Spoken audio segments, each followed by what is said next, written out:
Hello students, तो क्या हाल चाल, कैसे हैं आप लोग? बढ़िया साहब। स्वागत है आपका अपने YouTube channel My Empire Saurabh में। तो भाई, हम लोगों ने बौद्ध धर्म के बारे में देखा था, बोधि वृक्ष के बारे में। उसके बाद आज उसके आगे हम लोग जानेंगे कि बौद्ध धर्म का उदय कैसे हुआ। कोई भी धर्म हो, बौद्ध धर्म या जैन धर्म, उसके उदय का क्या कारण है, उदय के कारणों पे डिस्कस करेंगे हम लोग।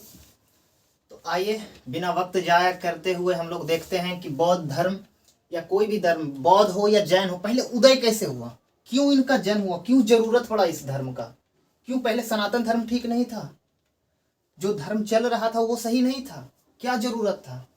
तो उस जरूरत के बारे में देखेंगे हम लोग कि क्या कारण रहा कि नए धर्मों का जरूरत था। तो सबसे पहले नए धर्मों के उदय के कारण जानेंगे हम। कोई भी धर्म, उस समय 6ठी शताब्दी ईसा पूर्व की बात है। उस समय टोटल 62 संप्रदाय थे। उसमें 2 संप्रदाय प्रमुख थे, एक कौन, बौद्ध संप्रदाय, और दूसरा जैन संप्रदाय। तो आइए देखते हैं उसके बारे में हम। पहला तो सामाजिक जीवन, उसके विभिन्न पहलुओं पे बात करेंगे हम। एक सामाजिक जीवन, उसके बाद धार्मिक जीवन, आर्थिक जीवन। क्या कारण था कि नए धर्म की जरूरत पड़ गई। अरे भाई, कुछ तो खराबी होगा तब तो कांग्रेस छोड़ करके आप बीजेपी को चुने। आज बीजेपी को जिताए हैं, या दिल्ली में केजरीवाल है, केजरीवाल को बार बार वहां की जनता क्यों चुन रही है? कुछ तो कमी है, कुछ तो खासियत है, उसमें खूबियां हैं, इस वजह से। और बीजेपी हारी कुछ खामियों के वजह से। तो वही बात है कि एक नए चीज का जरूरत कब पड़ता है, जब पुराना वाला एक्सपायर कर जाता है, जब पुराना वाला वैल्यू नहीं देता है तो नए का जरूरत पड़ता है। समझ गए? तो आइए देखते हैं हम लोग। पहला तो उसका सामाजिक जीवन के आधार के बारे में डिस्कस करेंगे कि उसका आधार बेस क्या था। तो सबसे पहले हम लोग उसका जन्म आधारित, कि उस समय का जो समाज था वो कर्म आधारित ना रह करके जन्म आधारित हो गया। उसके बाद वर्ण, वर्णों में समाज बटा था ऋग वैदिक काल से ही। 4 प्रकार के वर्णों में था, ब्राह्मण, क्षत्रिय, वैश्य और शूद्र। 4 वर्ण थे, ब्राह्मण, क्षत्रिय, वैश्य और शूद्र। जन्म आधारित हो गया था, कर्म आधारित छोड़ जन्म आधारित हो गया था। अब ब्राह्मण, तो ब्राह्मण ऋग वैदिक काल से ही बहुत ही प्रतिष्ठा प्राप्त कर चुके थे। वो शिक्षण, पठन पाठन का काम ले चुके थे, और पुरोहित का काम, सलाह देने वाला काम करते थे वो ब्राह्मण लोग। उसके बाद आता है क्षत्रिय। तो पहले एक मान्यता था ऐसा कि उसमें चतुष्वर्ण समाज में दिया गया था कि जो ब्राह्मण है वो ब्रह्मा के मुख से पैदा हुआ है, और जो क्षत्रिय है भुजाओं से, और जो वैश्य है वो जंग से, और उसके बाद पैर के तले से शूद्र, सबसे नीचे शूद्र हुआ है। तो जो क्षत्रिय था, क्षत्रिय सोचने लगा भाई सब कि इतना युद्ध लड़ रहे हैं, राजा का काम हम कर रहे हैं, खून हमारा जा रहा है, वध हमारा होता है, सब सारा लॉस हमारा है, उसके बाद ये सबसे ऊपर बैठ करके मजे ले रहे हैं ब्राह्मण लोग। तो दोनों में तनाव हो गया, ब्राह्मण और क्षत्रिय दोनों में तनाव हो गया। और आप देखेंगे कि जितने भी जो संप्रदाय का जो जनक थे, जो पिता, उसके जो मेन कारण उसका जो हुआ, राजा जैसे कि क्षत्रिय समाज से आते थे। जो भी संप्रदाय को शुरुआत करते थे वो क्षत्रिय, चाहे बुद्ध हो, जैन हो, महावीर, कोई भी हो, वो सब क्षत्रिय समाज से आते थे। क्योंकि उन्हें भी इस बात का एहसास हुआ, उन्हें भी लगा कि भाई सारा खर्च, सारा लॉस हमारा है, और उस पर से मजे ये ले रहा है।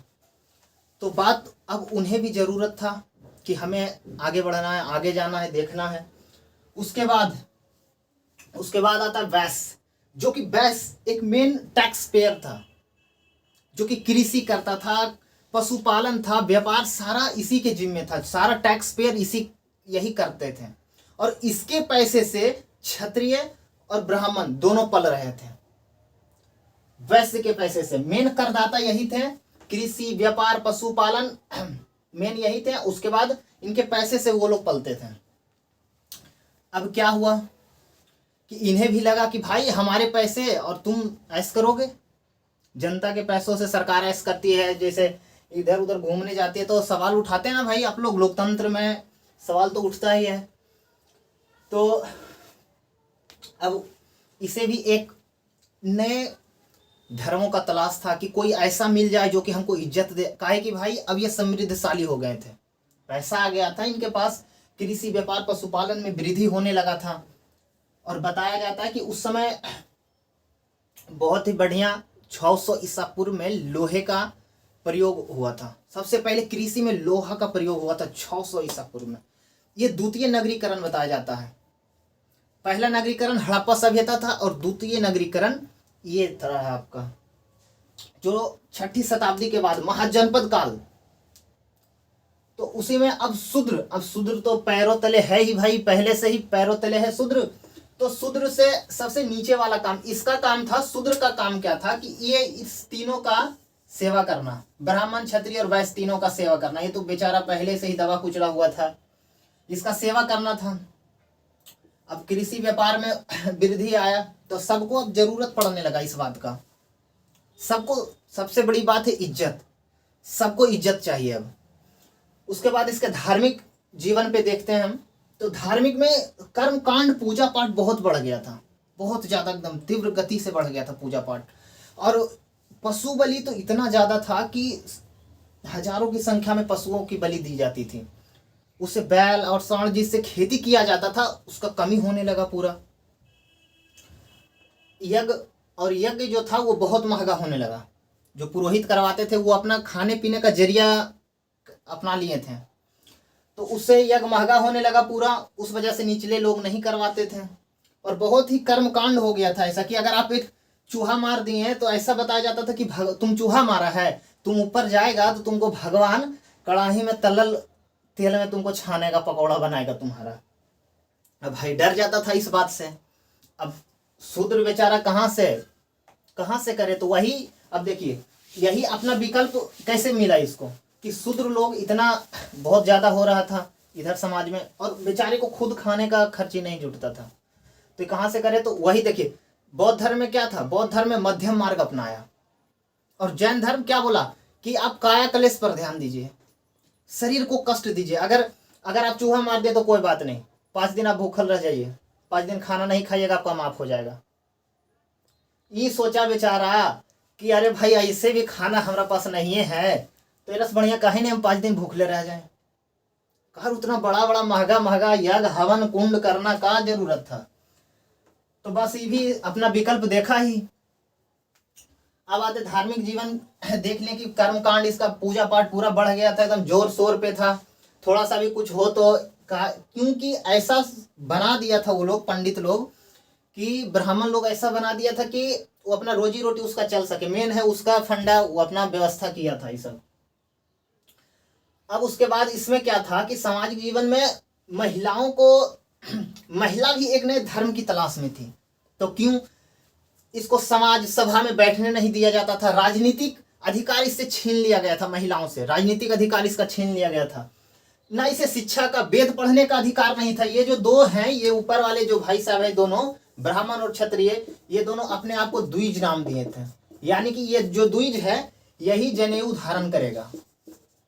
हिंदू धर्म में जनेऊ धारण करता है कान खुट्टी चढ़ा करके ऊपर से, ये जनेऊ धारण कर सकता था, यही द्विज, यही दोनों। और प्लस में वेद पढ़ने का भी अधिकार इसे ही था। तो महिला न वेद पढ़ सकती थी, न सभा समिति में भाग ले सकती थी, कहीं सारा अधिकार इससे छीन लिया गया था। बहुपत्नी पर था। एक पहले तो पुरुष प्रधान हो गया था ये समाज पूरे पुरुष प्रधान हो गया था। ये आपको वैदिक काल से ही दिखेगा, वैदिक काल से पुरुष प्रधान समाज था। और बहुपत्नी पर था, एक पुरुष 4, 10 जितना उसका मन है उतना वो करेगा। तो अब भाई एक को तो टाइम नहीं दे पाता इंसान, कैसे के मैनेज करता था। उस टाइम पे आप एग्जाम्पल देख सकते, जैसे अजातशत्रु, बिंबिसार, बहुपत्नी प्रथा उस समय प्रचलित था पूरा। मतलब एक आदमी 2-4 ब्याह कर लेता था आराम से, कि अगर एक वो रुस गई तो दूसरा है ना, हो 3 गो ऑप्शन है अभी। अगर 4 गो है तो एक गो रुस गई तो 3 गो तो है, तीनों उसके बाद फिर 3 गो हो जाता था। अगर 4 के चारों रुसल है तो एगो अलगे से प्रेमिका रहती थी, एगो अलग से ही तो रानियां हैं, उसके बाद प्रेमिका रहती थी। अगर वो भी रुसल है उसके बाद नगर बधू का व्यवस्था था पूरे, मतलब ऐसो आराम का पूरे इंतजाम था, एकदम पूरा बंदोबस्त एकदम, कि जरा सा भी एकदम मन दिल खाली नहीं लगना चाहिए। ये तो अब की बात है भाई कि एगो नहीं संभल रहा है तो 2-4 गो आदमी कहाँ से रखेगा। और पूरा इसका पत्नी एक महिला का सारा अधिकार पुरुष के अधीन कर दिया गया। इसके पास कोई अधिकार नहीं बचा। ये ना अपना घर से निकलने का, कोई भी काम करने का अधिकार नहीं था इसके पास में। तो उसी प्रकार से आप जानते होंगे कि बौद्ध धर्म में महिलाओं को बाद में, स्टार्टिंग में तो नहीं दिया गया, शुरुआत में एंट्री नहीं था इसका महिलाओं को, लेकिन बाद में आनंद उनके एकदम परम शिष्य आनंद उनके कहने पे महिलाओं को बौद्ध धर्म में दिया गया। उसके बाद भी जैन में भी, और आसान था। उसके बाद आता है दासों की स्थिति। तो दास तो जान ही रहे हैं कि ये पूरा का पूरा इसको घरेलू कार्यों पर लगाया गया था।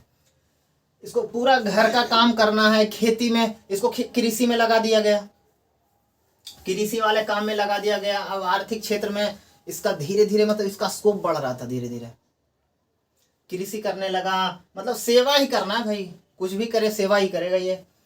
अब आते हैं आर्थिक जीवन पे हम लोग, ये कि नए धर्मों का उदय का आर्थिक जीवन क्या है।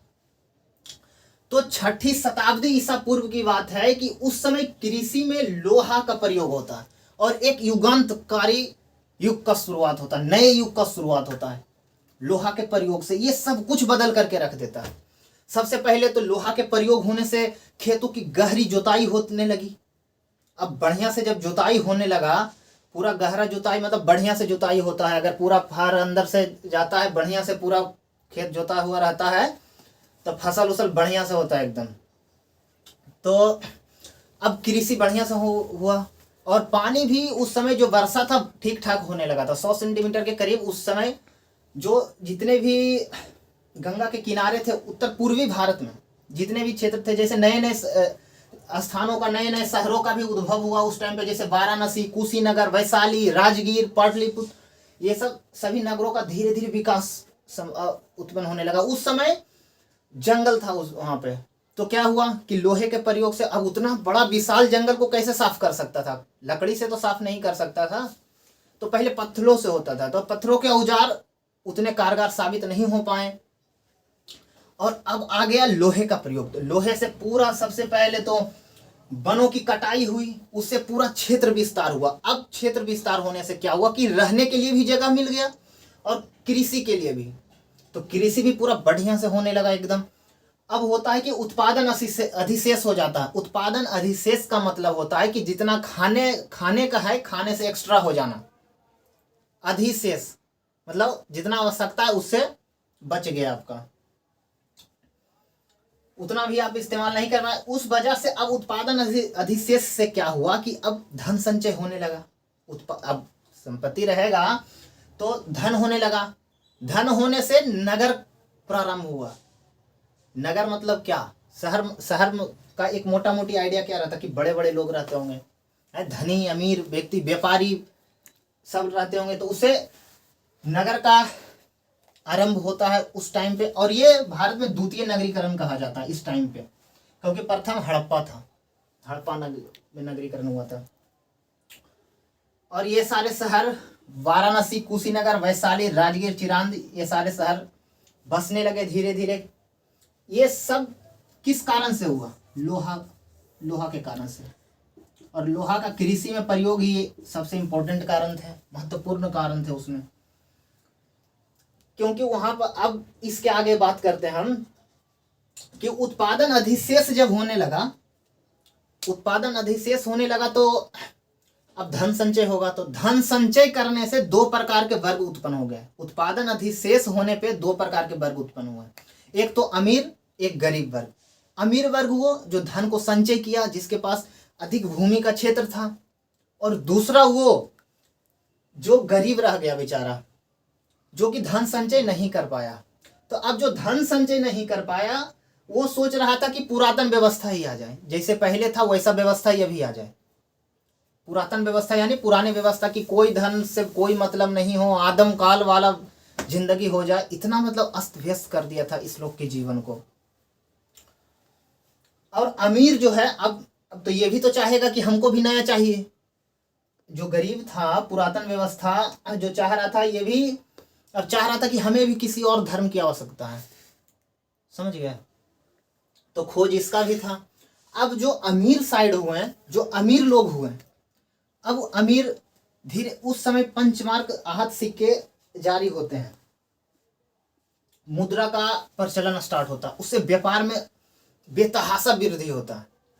मुद्रा के प्रचलन से व्यापार में वृद्धि होता है, और व्यापार में वृद्धि होने के बाद फिर सूद खोर जो रहता है, कर्ज लेने देने वाला, उसको वैदिक धर्म में गलत बताया गया था। उसको वैदिक धर्म में अधम कहा जाता है, जो सूद खोर था, कि सूद के पैसे से खाता है, हराम का है, नमक हरामी वाला पैसा है, हराम का खाता है, ऊपर जाएगा तो तुमको जवाब देना पड़ेगा, ऊपर में भगवान भी तुमसे सूद लेगा, 2-4 गुना ले सूद लेगा।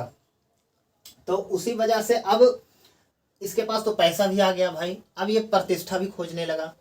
अब कि ये एक तो देख रहा कि इतना करके भी दे रहा है, इसके पैसे से ही वो लोग पल रहे हैं। कौन कौन? इसके पैसे से ही तो ये ब्राह्मण क्षत्रिय दोनों पल रहे थे, सभी समाज को तो यही पाल रहा था पैसे से। ये सोचा कि इतना हम करके भी दे रहे हैं, उसके बाद भी हमारा नाम नहीं भैया, हमको इज्जत नहीं, ये भी सामाजिक प्रतिष्ठा। अब ये जो अमीर वर्ग थे, ये व्यापारी वर्ग जो थे, ये सब अब प्रतिष्ठा के अवसर में तलाश में थे। इसको लग रहा था कि अब कोई आ जाओ और हमको संभालो, हमारी इज्जत को संभालो कोई। तो खोज इसे भी था नए धर्म का। और बौद्ध धर्म में कहा भी गया कि धन संचय ना करिए, उस वजह से बताए थे बौद्ध धर्म के वीडियो में, देखिएगा आप, कि उसमें बताए थे कि धन संचय नहीं करना, उस वजह से ये भी अट्रैक्ट हुआ उस ओर। और ये अमीर वर्ग, ये अमीर व्यापारी वर्ग का बहुत ही महत्वपूर्ण योगदान है बौद्ध धर्म के उदय में, समझ गए।